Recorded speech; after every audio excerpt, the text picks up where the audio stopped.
Toda mentira tiene un límite, y cuando el autoengaño se quiebra, surge la verdad judicial que el proceso busca esclarecer. Archivos protagonistas. Julio Iglesias, el mito, el poder y las sombras del paraíso. El peso de una corona de oro. Nueva York, Miami, Madrid. Durante más de medio siglo, el nombre de Julio Iglesias no ha sido solo el de un cantante, ha sido el de un estado mental. Es el hombre que convirtió la melancolía en una industria global, el arquitecto de una marca personal cimentada sobre el bronceado eterno, la seducción perpetua y un lujo que parecía no tener techo ni factura. Con más de 300 millones de discos vendidos en 14 idiomas, Julio no habitaba el mundo real. Habitaba un Olimpo construido a medida, donde el tiempo se detenía bajo el sol de Punta Cana. Sin embargo, al despuntar este enero de 2026, la narrativa que él mismo erigió piedra sobre piedra, esa imagen del truán entrañable y el caballero romántico que, según su propia canción, a veces miente, enfrenta su desafío más oscuro y definitivo: una investigación judicial en curso. La mentira del seductor inofensivo ha colisionado con una realidad que ya no se conforma con autógrafos. Ya no estamos ante las crónicas de salón sobre conquistas fugaces o anécdotas de alcoba que alimentaron las revistas del corazón durante décadas. Lo que hoy ocupa los titulares es una investigación de gran magnitud que ha escalado hasta los despachos de la Audiencia Nacional de España. Este proceso judicial sitúa sus propiedades, aquellas mansiones blindadas por palmeras y seguridad privada en la República Dominicana y las Bahamas, bajo una luz cruda y judicial. Ya no se describen como oasis de retiro para un artista cansado, sino, según la acusación, como los escenarios de presuntos abusos de poder sistemáticos. Bajo la superficie aterciopelada del Latin Lover universal, ha emergido un relato de una dureza asombrosa. Testimonios que forman parte de un expediente judicial denso y complejo cuestionan dónde termina el carisma legendario del artista y dónde, según la investigación, comenzaría una maquinaria de control, aislamiento y servidumbre. La verdad, que parecería emerger en el marco de este proceso, no habla de romance, sino de lo que la acusación describe como una estructura de dominación que Julio, en su presunto autoengaño, habría creído que era su derecho natural como monarca absoluto de su propio reino privado. En este nuevo capítulo de Archivos Protagonistas, analizamos cómo el hombre que le cantó a la libertad y al amor enfrenta ahora acusaciones que hablan de lo opuesto, de la anulación de la voluntad de quienes, según los testimonios, habrían servido en las sombras de su paraíso de oro. La investigación que ha sacudido los cimientos del legado de Julio Iglesias no nació de un rumor de pasillo, sino de una labor periodística titánica, encabezada por medios de comunicación, posteriormente incorporada a actuaciones judiciales. Lo que comenzó como una serie de entrevistas aisladas ha cristalizado en un expediente judicial denso, un mapa de sombras que la Fiscalía Española analiza hoy bajo tipos penales gravísimos: presunta servidumbre, presuntas coacciones y presunta trata de seres humanos. Según las publicaciones acerca de los testimonios de antiguas empleadas incorporados a la causa, entrar a trabajar en las mansiones de Punta Cana o en la exclusiva residencia de las Bahamas no habría sido simplemente aceptar un empleo de alto nivel. Habría significado, según dichas declaraciones, cruzar un umbral hacia una dimensión paralela. Dentro de esos muros, las leyes de las repúblicas soberanas parecían quedar suspendidas, sustituidas por un código de conducta no escrito, pero de cumplimiento obligatorio, según relatan las denunciantes, dictado por la voluntad del Señor. Los documentos que hoy forman parte de la causa describen la existencia de un sistema de vigilancia que, según la acusación, rayaba en lo patológico. No se trataba solo de cámaras de seguridad perimetrales, sino de una intrusión biográfica y física sobre el personal femenino. Las denunciantes, mujeres que habrían sido contratadas originalmente para labores de fisioterapia, enfermería o servicio doméstico, han relatado bajo juramento un régimen que, de ser probado, desafía la lógica laboral moderna. El control del cuerpo.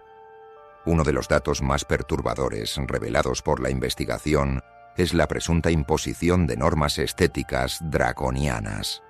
Se alega que las empleadas eran sometidas a pesajes obligatorios y regulares. Según las denuncias, el artista no habría tolerado que las mujeres de su entorno engordaran, vinculando la permanencia en el puesto de trabajo a una métrica de báscula. Este control corporal se habría extendido a revisiones ginecológicas y pruebas de enfermedades de transmisión sexual, exigidas sin previo aviso, cuyos resultados, presuntamente, no eran entregados a las pacientes, sino al equipo de administración del cantante. En la era de la hiperconectividad, el aislamiento se lograba mediante la intervención de la privacidad digital. Los testimonios coinciden en que se les habría exigido entregar sus teléfonos móviles para inspecciones aleatorias. Se habrían revisado galerías de fotos, mensajes de texto y redes sociales. El objetivo, presuntamente, era garantizar que no existiera filtración alguna de la vida privada de la mansión, pero el efecto secundario era la anulación de la vida exterior de las trabajadoras. Quizás el rasgo más feudal de este sistema era la supuesta prohibición de mantener vínculos sentimentales externos. Las denuncias apuntan a que se les habría exigido una castidad laboral de facto. No podían tener novios ni citas fuera del recinto. El presunto autoengaño de Julio Iglesias residía en creer que su entorno no era un lugar de trabajo, sino una extensión orgánica de su propia anatomía y voluntad, donde el derecho a la intimidad de los demás era un estorbo que su fortuna podía silenciar. Para el fiscal del caso, este patrón no es anecdótico. Representa, según su tesis, la creación de un ecosistema de dependencia absoluta, donde mujeres jóvenes, muchas de ellas inmigrantes con necesidades económicas apremiantes, quedaban atrapadas en una burbuja de oro. Según la narrativa de la acusación, el carismático cantante habría utilizado su inmenso poder para convencer a estas mujeres de que su única protección, su único amigo y su único juez era él. La investigación sugiere que este aislamiento era el caldo de cultivo necesario para que se produjeran, presuntamente, las agresiones sexuales y las humillaciones que ahora están bajo la lupa de la Audiencia Nacional. El mito del seductor eterno se enfrenta aquí a su espejo más oscuro, el de un hombre que, según la acusación, no buscaba el consentimiento, sino la propiedad sobre la vida de los demás. Bajo los pseudónimos de Rebeca y Laura, identidades protegidas por la justicia para evitar las represalias de un aparato de poder que aún, según los testimonios, se percibe como inabarcable, la Audiencia Nacional escucha hoy relatos que no solo contradicen, sino que despedazan violentamente la lírica de las baladas románticas del artista. Mientras el mundo tararea canciones sobre el respeto y la devoción, estas mujeres describen, según consta en los documentos judiciales, un escenario de depredación emocional y física. Rebeca, una joven de nacionalidad dominicana, es quizá la cara más cruda de esta historia. Su testimonio describe una mecánica de captación basada en la necesidad. Para una joven inmigrante, trabajar en la mansión de la figura más grande de la música hispana no era solo un empleo, era una promesa de salvación económica para su familia. Sin embargo, lo que encontró al cruzar el umbral fue, según su declaración, una realidad de humillaciones sistemáticas. Según su declaración, el carisma del Señor se transformaba en una autoridad absoluta que no admitía el no como respuesta. Rebecca detalla episodios de presuntas agresiones sexuales que, según la narrativa de la acusación, eran presentadas no como delitos, sino como privilegios o peajes por habitar en su paraíso. La Fiscalía analiza estos hechos bajo la sospecha de que se aprovechó un estado de necesidad extrema para anular cualquier capacidad de resistencia. Por otro lado, el caso de Laura, una fisioterapeuta venezolana, aporta un matiz técnico al expediente. Ella no era personal doméstico, era una profesional de la salud contratada para tratar las secuelas físicas que el cantante arrastra desde su juventud. Sin embargo, según su testimonio, las fronteras de la ética médica fueron borradas de inmediato.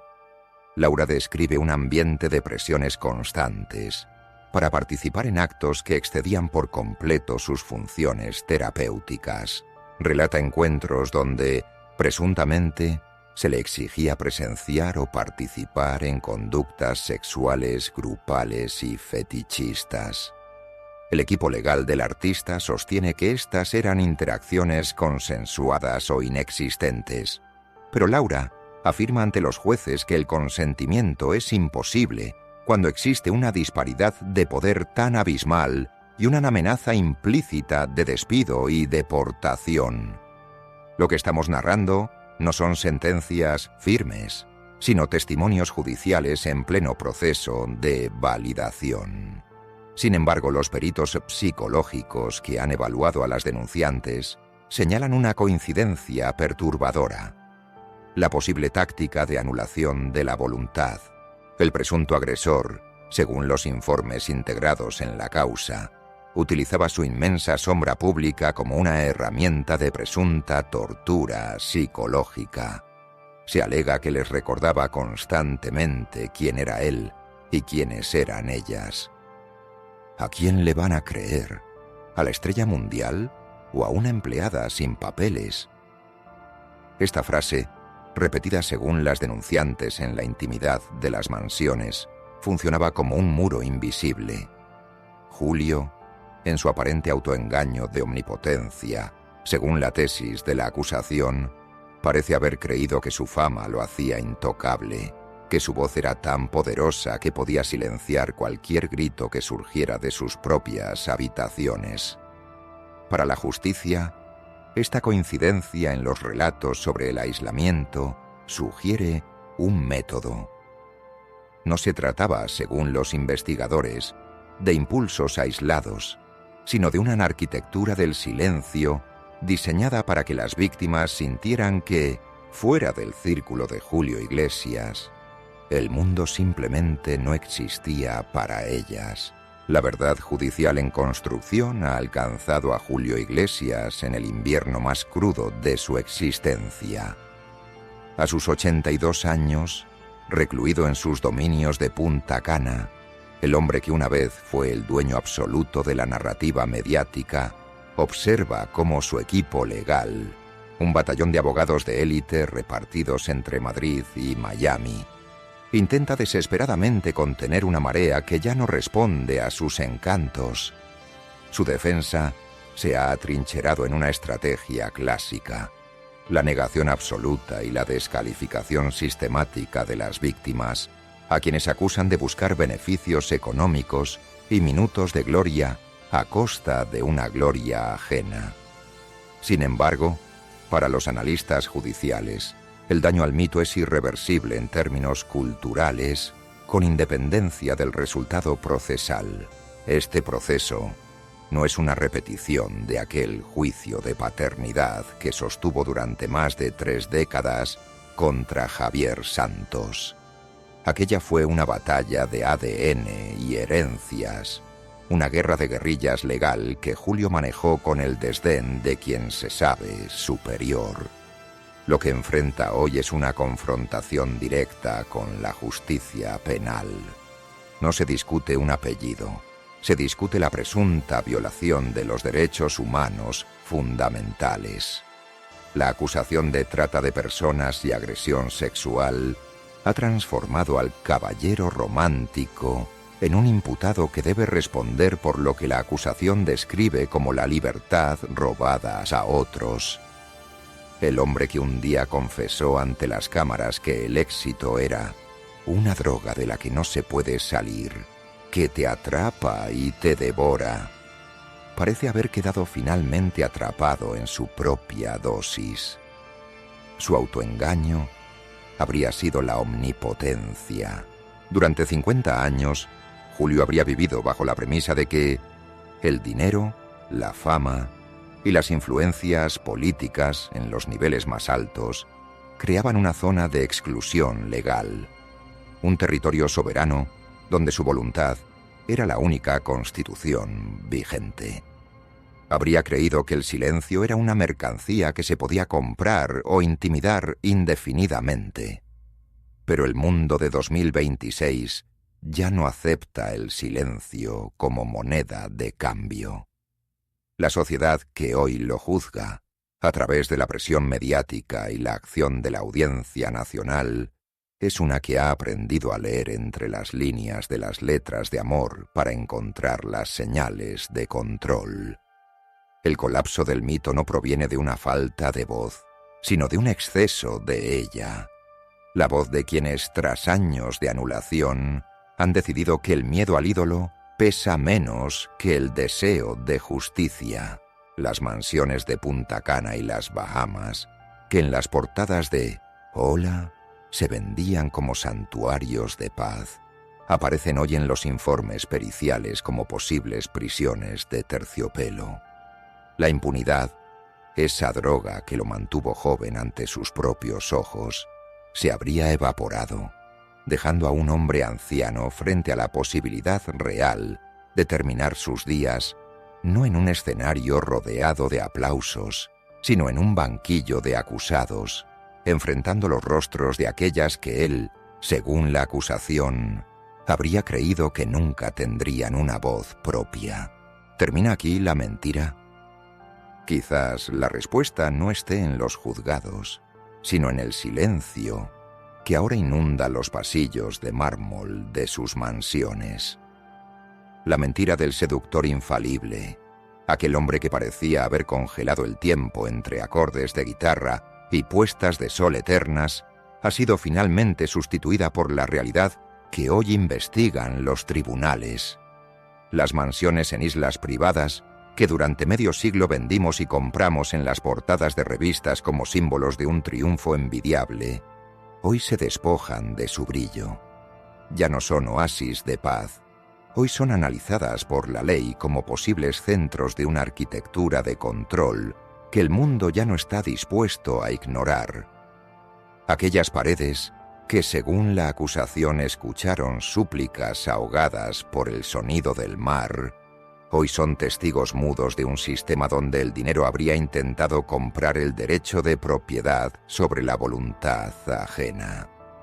Su autoengaño habría sido creer que su leyenda era más grande que la dignidad de quienes servían en su mesa.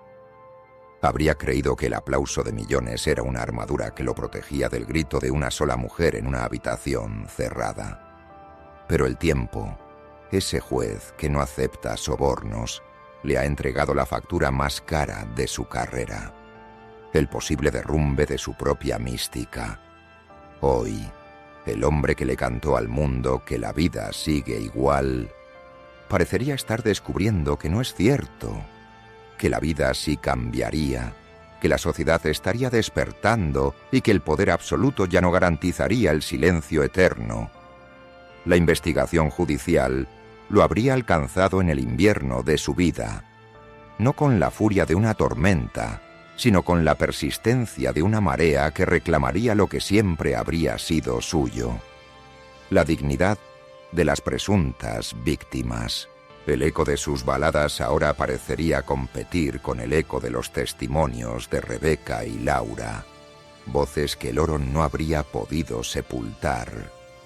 Porque toda mentira tiene un límite, por más alto que sea el pedestal desde donde se cuente. Y cuando el velo del autoengaño parece quebrarse bajo el peso de la realidad, lo que podría quedar no es la estatua del ídolo, sino la fragilidad de un hombre enfrentando su propia sombra.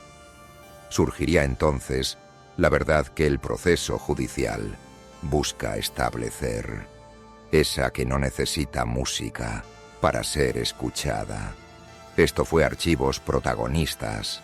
Si esta historia te impactó, puedes apoyarnos con un me gusta y suscribiéndote al canal para más casos. Gracias por escucharnos.